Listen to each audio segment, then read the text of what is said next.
Okay, let's begin. So, this Sikha is, the title of it is Bein Hamitzarim, but it's also connected to a few different topics of Parshas Matos. But it's going to start with the beginning of Yirmiyahu Hanavi. That over there, Yirmiyahu was known as the Navi that was more associated with the Churban Beis Hamikdash. Yirmiyahu is associated with Mar. The Reish Mem is so Mar means bitter, whereas Yeshayahu is mainly associated with the Nevuah of Geula. Yeshayahu is from the word Yeshua, so he's Navi Yeshua. He speaks a lot about the Geula. That's a lot of his theme, and yet the Rebbe, by everything, the Rebbe turns it around to the positive, and therefore, even here, where we're talking about the 3 weeks, and we're talking about the Nevuah, that this is already in the beginning of Navi Yirmiyahu, where it seems to be talking about how terrible and how quickly the Golus is going to come, etc. The Rebbe is going to show how in that Nevuah, it's really a deep secret hidden about the power of the 3 weeks, the power of the transformation that's in it. Amar Azal. She may be in a Mitzarim nirmazu mash number when the voice Yirmiyahu oides churban ba'is rishon v'golos bavel. So he was told as follows. He was shown a stick from an almond tree, and Yirmiyahu said, "Makel shakid an yiraya." When Hashem asked him, "What is it that you're seeing?" He said, "I see a makel shakid. I see a stick from an almond tree." So, what's the significance? So the Chazal say, "Ashakid hazeh, an almond is mishas chanitose ad gemar bishuloi, from blossoming until the fruit is ripe. Esrim ve'echad yoim keminyan yomim sheben shivasar betamuz sheboi hufka ir letishuvav sheboi nisref habayis." So therefore, that's why Yirmiyahu Hanavi was shown the makel of a shoked, because it took 21 days, the same amount of time how much it takes an almond to go from blossoming to ripening. So that's the same amount that Hashem was hinting to him it would take for the enemy to break into Yerushalayim until they'll burn the Beis Hamikdash. The Parshas mashma dezesh is man gidul hay ashkedim. The roim is man bein hamitzarim hu. So the only similarity between them is just a number. They have the same number, 21. So that's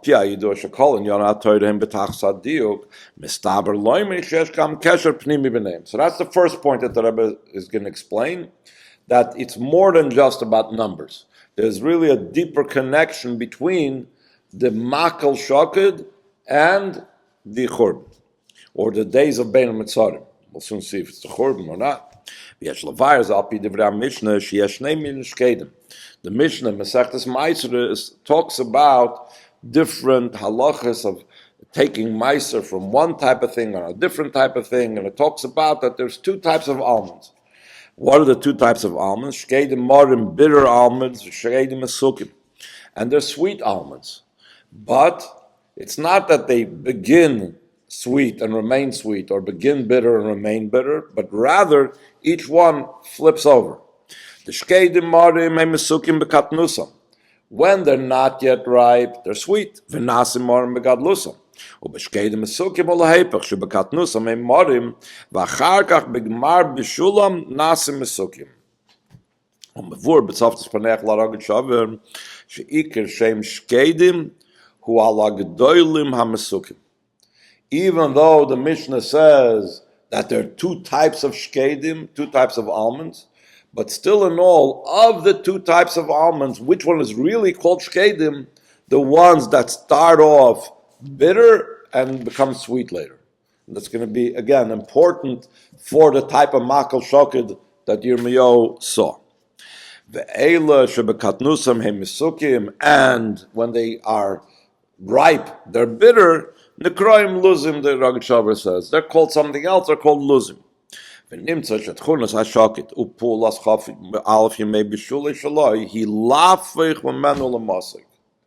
Here we already can see a hint of where the Rebbe is going to go with this. What's the significance of this almond stick, this almond branch?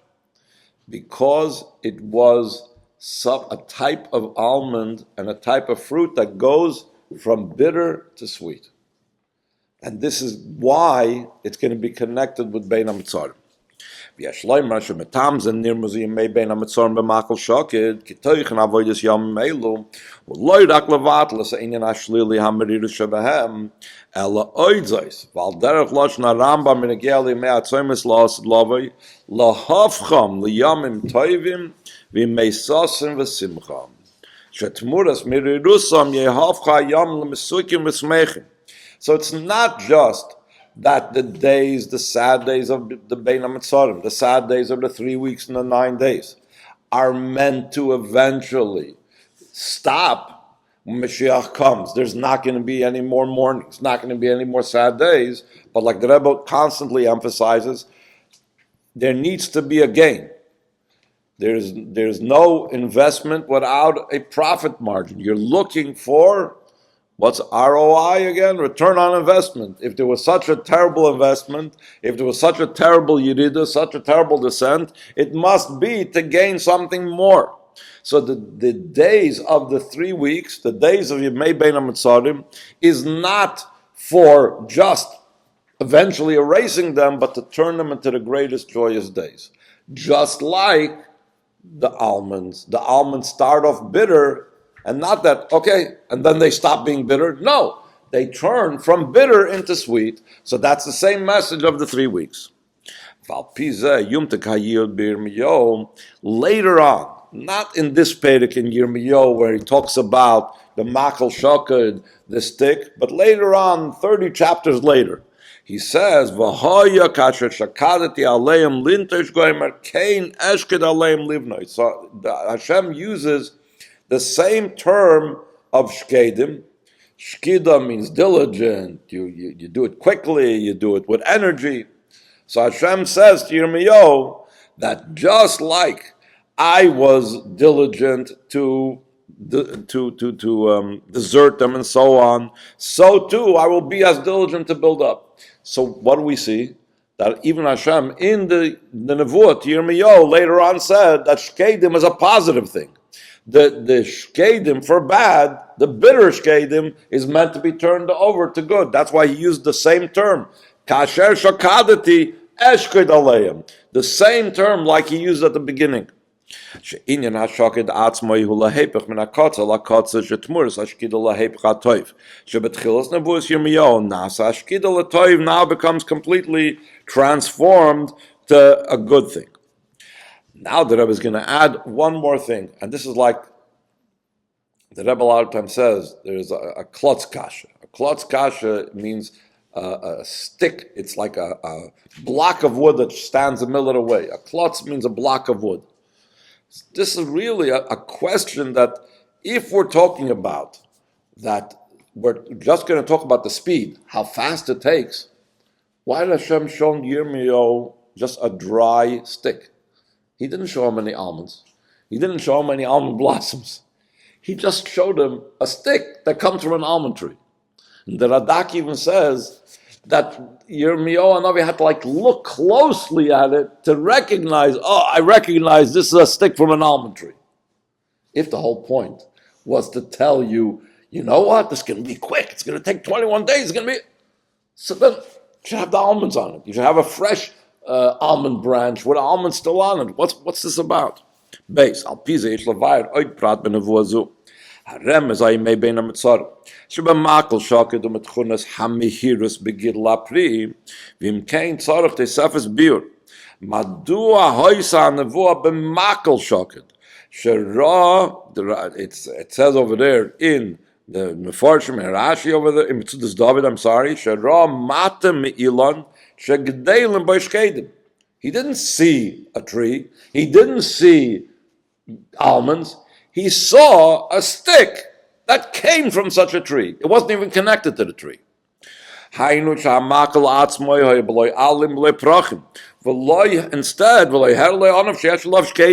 shouldn't he show a branch growing on a tree that has almonds?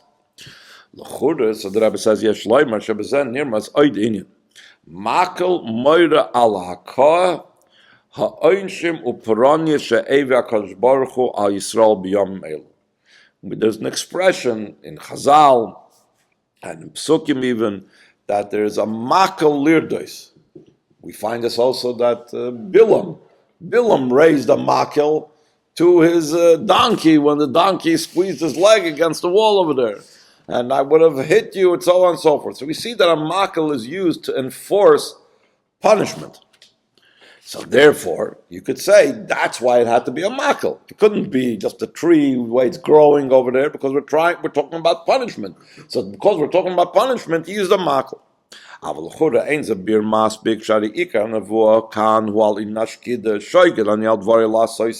told Yirmiyahu, because of the pasuk doesn't mention anything about punishment. All he says is, I'm going to do it. I'm going to make sure it gets done. And quickly. Should have made something open. Let him at least see the blossom of the shoked. Why was Hashem hiding it? Why was he disguising it? And here he says what I mentioned before. It's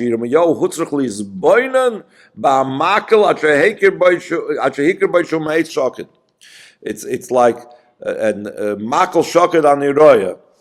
I think right before it says Ma'ataroya. What Hashem asked him, what do you see? He said makel shoked on Yeroya. So I think the Radak is medayik from it. That there's a whole conversation. What do I see? What am I looking at? He had to examine it. That's how much you want to hide the almonds. The whole point is the almonds, the speed of the almonds. So he says, "Valpi mashnis borlel b'toichin nashakid yeshloimar shatam sharo makel davke hu mishum sharemez hanal shebeshkedim," which we said before is afichas mar lemosik. That's the whole point. Why was the almonds not just about 21 days, but because the almonds go from bitter to sweet, and that's the same point of the Beis Hamikdash, to go from the bitterness to the sweet. Shayach lemakel, it's connected to the stick. Hasbaras inyan mevur bekam mekaymis beinyan shnei hashemis shebehem nikru Yisroel shvatim v'matos. Sometimes Yidden are called shvatim, and sometimes they're called matos, like in the beginning of this week's Parsha. Daber Rosh Matos. Hahevdel ben shevet mata b'pashtas. The literal shevet. A stick that's called a shevet, and a stick that's called a mata. What's the difference? Shevet hu onof rach sheyesh be'adayin lachluchis mi'nika se'ilon v'alachas kam v'kam k'shadayim mechuber li'ilon. Either a shevet is still growing out of the tree, or even if it's not still growing out of the tree, at least it's still soft and malleable. It still has moisture in it. It's not hard. Mash'enkin matam hu shel achar shenichres min ha'ilon kvar nisyash ba leichos yinikasei. Aval davke mishum zeh harei hashevet nasa kosher v'chazak mata. Again, offhand you would think that's terrible. It's cut off. It's hard. He says no. We're talking about strength. We're talking about power.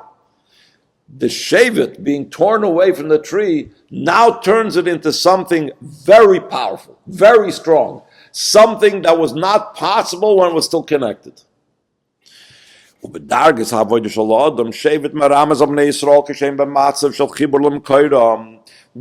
Yidden like a shevet that's still connected to the tree, or at least has moisture in it?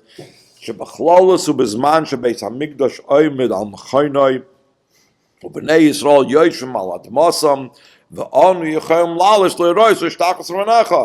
They were able to go to the Beis Hamikdash. They were able to see Hashem. They were able to bow down. They saw the miracles in the Beis Hamikdash.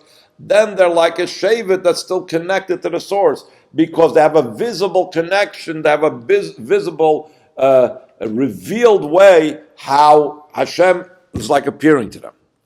Oz nirgish bi Yisrael hachiber lemekayram, which is called in Kabbalah terminology ilana le'ela, the supernal tree, the tree of above.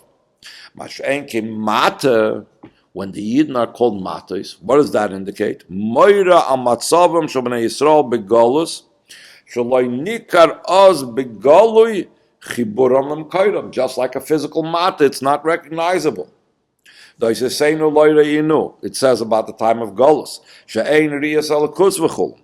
And not just don't we see godliness, but there's things that disrupt.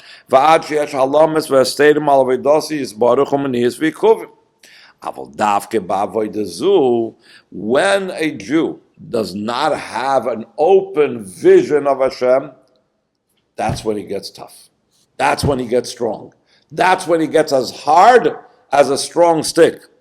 As misgal toikfoi shel ish Yisroel, shemisgaber al kol amenias veikuvim veloichim v'amenagdim v'menatzchom, v'ad shemagia l'shleimus ha'avoida shemahapeches amriris shel Golus l'masikas de geula.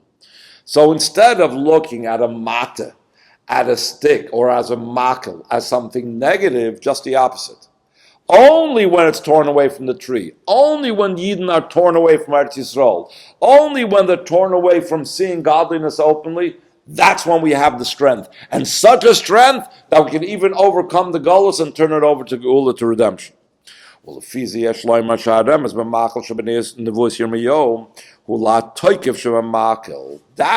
Yirmiyahu was shown a makel, not a shevet, not things that had the blossoms and the almonds on it. Al derech matek, yikadei lafich memar lemosak shezoi yitchnosam shel shkedim kanal, zekukim letoikvish shel makel b'kanal. And now the Rebbe connects it with another idea that there's to be found with the shkedim. He connected it with the idea that the shkedim are going from bitter to sweet. But there's another idea of the shkedim, which is we spoke about as the speed. And now the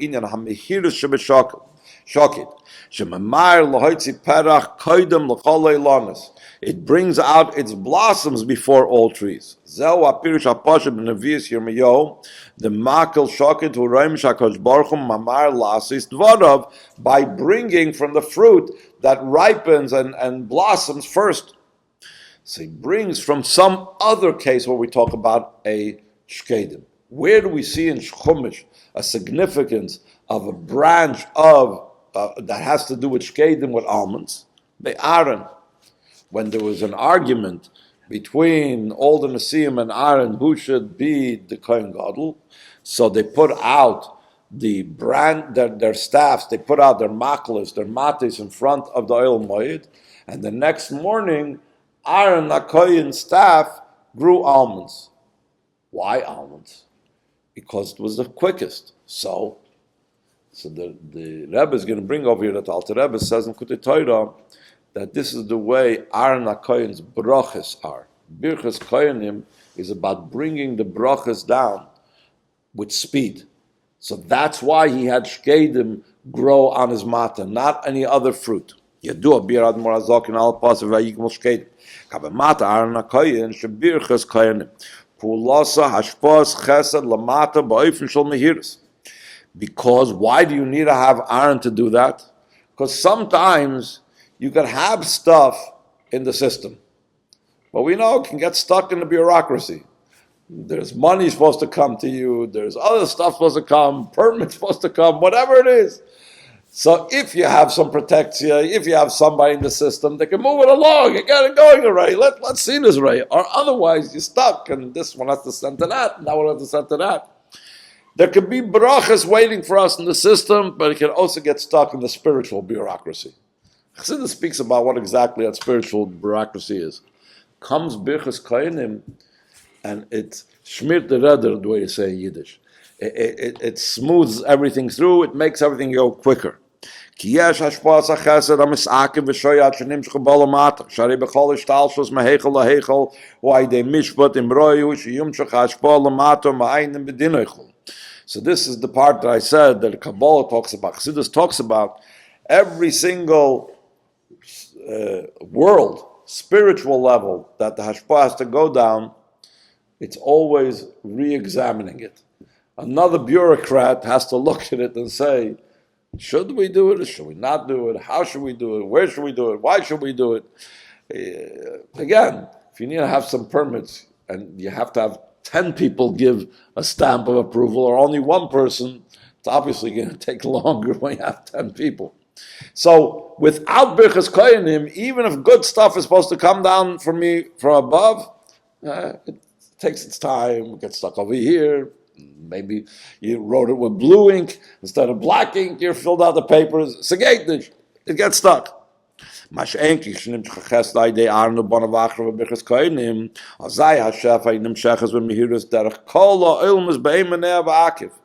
the Alter Rebbe gives a metaphor, a mashal.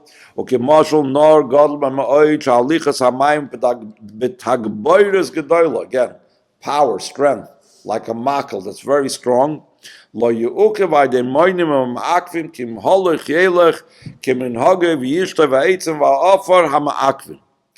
If you have a very placid, a very calm type of lake or river, so you have stones, you have sticks, it can block it, we can dam it up. But if it's a raging river, very powerful, so then anything that's over there in the middle are like, because of the power and the strength, again, remembering the idea of makel, the idea of strength, the power breaks through everything.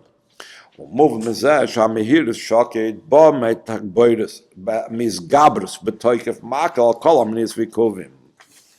now, after the Rebbe explained these different points of the vision of the makel and the idea of Bein HaMetzarim, that the whole idea is about overcoming all the negative and transforming the days of sadness to days of joy through bringing the Geula.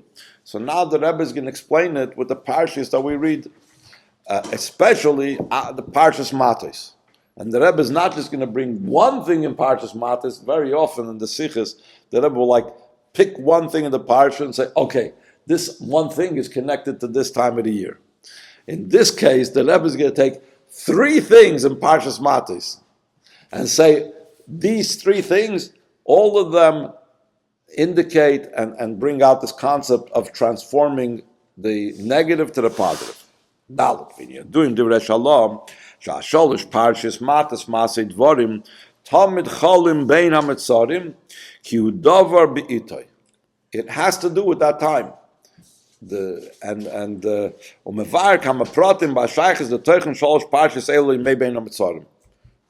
Shalom explains what's the connection. The Rebbe says in a footnote that some years we will have Parshas Pinchas, like this year, where Matas Masei are Mechubarim, so we had already Pinchas was already at the beginning of the 3 weeks. But that's not always that way. The fact that Matas and Masei and Dvorim are always in the 3 weeks, that shows they have a more powerful connection with the 3 weeks than Pinchas does. So now, according to what we just now explained about the makel that Yirmiyahu saw, Yesh kan remes goli le'inyan bein hamitzarim b'shmasha parsha harishayna mishalosh parshas elu. First of all, just the name. The name of the parsha is Matos. It's not even Shvatim. It could have said Daber el Roshei HaShvatim. It doesn't say that. It says Daber el Roshei HaMatos. Why? Why Matos? Because we just now explained. This is the idea, the power that a Yid has in Golus, the greater strength which will turn over to Golus. So that's the general name of the Parsha. Now he's going to talk about 3 specific topics that talk about in this week's Parsha. Hakoyach v'atoykif lafich matzav bilti rotzel l'toiv. Merumas beproti parsha zu sheyesh ba shloisha inyanim are spoken about in this parsha. Aleph, Parshas Nedarim. It speaks about the halachas of someone that takes on a vow and how a father or a husband or a chacham, a sage, can release that person from their vow. Beis, another story that's related in this parsha is Mochemes Midyan, the war against Midyan. Gimel, Sipor Bnei Gad and Reuven. The story about how Bnei Gad and Reuven, because they had a lot of cattle, and they saw that on the eastern side of the Jordan, there was a lot more area good for grazing and pasture. So they asked Moshe Rabbeinu if they want to stay on the eastern side of the Yarden. So the Rebbe is going to connect each one of these 3 topics with what we were talking about, the strength and the makel, the transformative nature, taking the bitter and transforming it to sweet. So first of all, Nedarim. We actually learned about this, I think, last year in the Sikha Thursday night. Nedarim is a fence, and it helps a person separate themselves from this world, and it's looked as a positive thing to make vows and say, I make a vow not to drink wine for a month, or I make a vow not to indulge in whatever. It's a positive thing in some places. Yerushalmi says, what are you making vows for? Isn't it enough what the Torah prohibited? There's 365 negative commandments. There's enough things for you to stay away from. What do you have to add to it? That's what Yerushalmi says. So which is it? Is Nedarim, his vows, a good thing? Is it good to add and say, I'm going to stay away from something that the Torah did not prohibit me, or not? So the Rebbe says, it depends what stage I'm at. I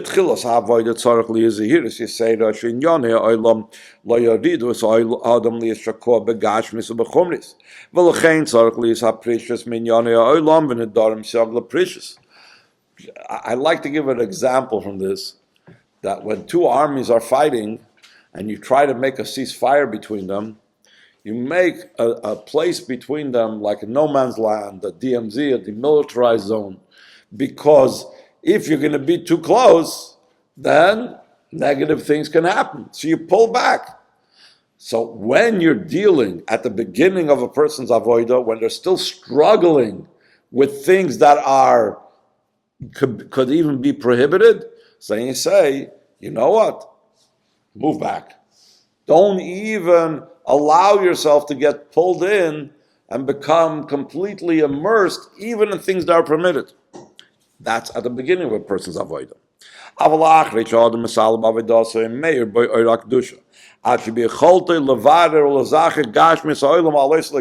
know that the purpose is that really we need to engage with the world, and we need to elevate it and refine it and bring it up to Kedusha. Hare Adrab, just the opposite. He shouldn't stay away from the physical. All lovely. Move on. Parshas Nedarim mechuvenes beikir laadam shu betchilas ve'emtza avodase shelachein zakuk leprishus min ha'olam. When we're talking about the beginning of our parsha, it talks about vows. It's talking about a person that hasn't yet reached the height of avodah that he's able to be confident that when he'll engage with the world won't drag him down. But that's not the purpose. That's not the goal. That's not the ultimate. The ultimate is to reach a stage where he can now engage with the world, where he can partake of the world.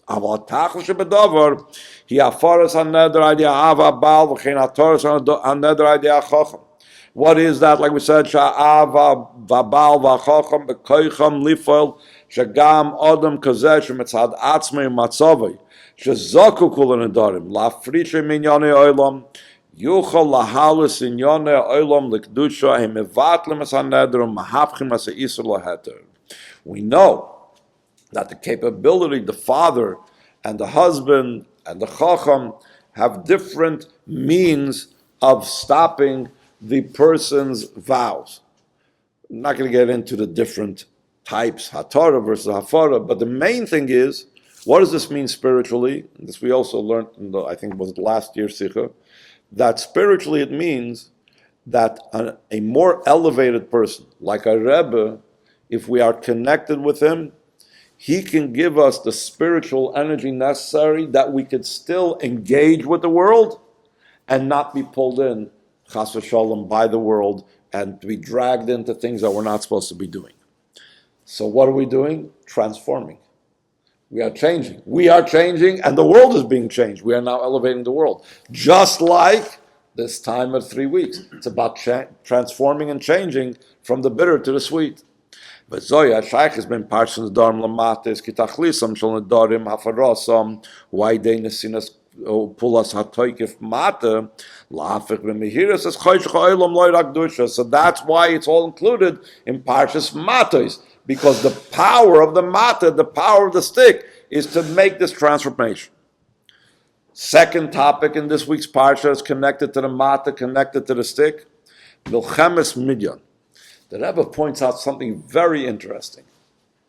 You would think that when you talk about a war, what's going to be the main topic? The main topic is going to be the war, or the preparations that they did to the war. Hardly anything is spoken about what actually took place by the war itself, and any of the preparation. What's the main topics that's spoken about? What they did after the war with all the stuff they got. They got all the different types of possessions of Midyan, and now, what did they do with it? So there's all types of things. They had to make it kosher, and they had to be toivelet in the mikveh, tefillah scalim we learn out from it, etc., and how they divided it, and who they gave it to. Very interesting idea. You have a whole war going on that Hashem says this is the important war, and after this, Moshe Rabbeinu is going to pass away. This is like his final mission. You're barely talking anything about it. What are you talking about? What are you going to do with the dishes that you got in the war? You picked up a pot. What are you supposed to do with that pot now? That's the big deal over here. So he says, Mochemes Midyan, Ikar Arichas, Parshas Seinum, Ein al dvar Melchama v'nitzchayim shel bnei Yisrael, el al dvar hasholol v'amal koyach shel Midyan. Ta'arosan v'achsharasan sheklei Midyan, and also v'chein chalukas hasholol v'trumas ha'machs Hashem imenu, how much of a percent went to Hashem, what was donated, what were the Yidden allowed to keep.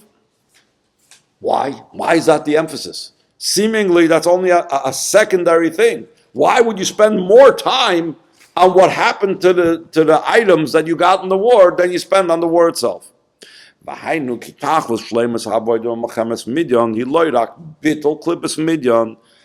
wasn't the ultimate purpose.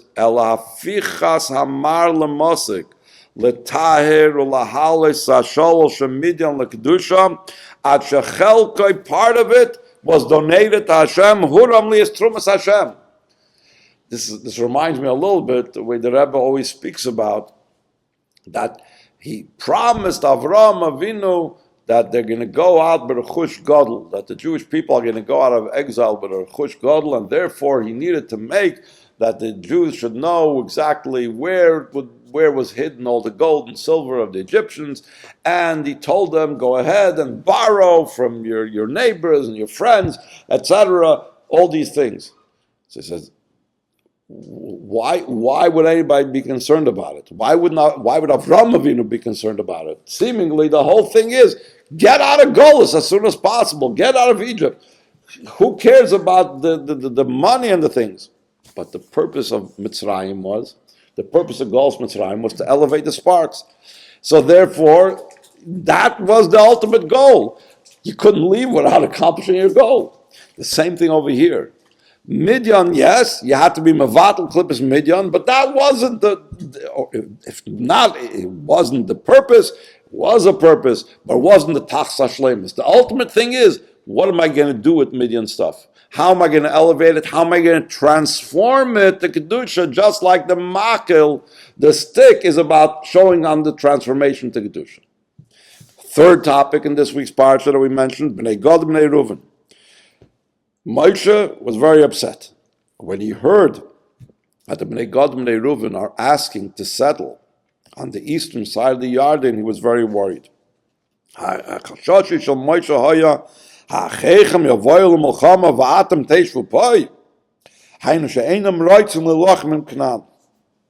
This was also reflective of a possible spiritual problem. V'cheinu beruchnis shaptam shebnei Gad bnei Reuven rotzli yishar be'evi hayardin Eretz Mikna, a place where it's good for pasture, good for cattle. Humipnei, they wanted to be cowboys. Mipnei shabachru liyas royatzayin. Eisek ha'ma'afsharam liyas be'matzav shel yizbaydedus besada harchik metirdois v'shoyin shebe'ir kedei sheyuchlu liyas bedveikis tmidas ba'kadosh baruch hu. We know that the Avos and the Shvatim took jobs that kept them out of the big tumult of the city. They were mainly shepherds. Why? Because then they would be safe from all the disturbances that they were in the city. Yosef HaTzadik was unique. Yosef was able to handle the city. He was able to be the viceroy of Mitzrayim, Eretz Yisroel, the most disgusting, immoral place in the world, and still remain Yosef HaTzadik. The same thing was the idea of the Meraglim. The Meraglim said we can't handle Eretz Yisroel. It's too megushim. It's too dealing with the physical. We want to be in the midbar over here and just live off the man and the clouds and the Be'er Shel Miriam, and that's it. And that was wrong. The purpose was to go into Eretz Yisroel. So Moshe Rabbeinu was suspecting that the Bnei Gad and Reuven have the same problem, and they're following the footsteps of the Meraglim. And we want to stay where there's the cattle are, where it's good for the cattle, meaning away from the city, just like the Avis and Shvatim were Rayetzayin. They were cattle people. They were sheep herders. What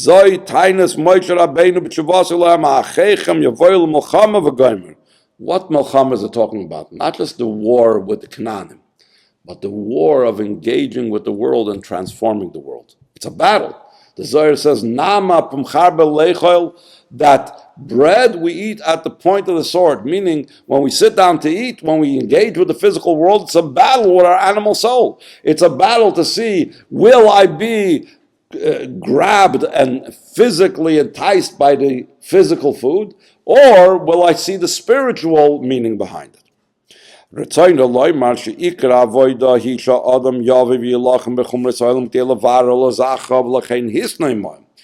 you can't get away from this battle. You need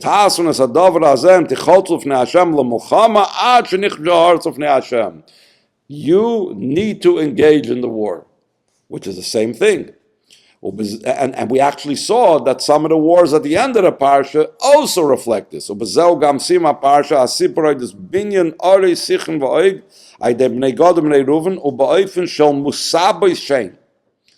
it mean, Musabay Shein?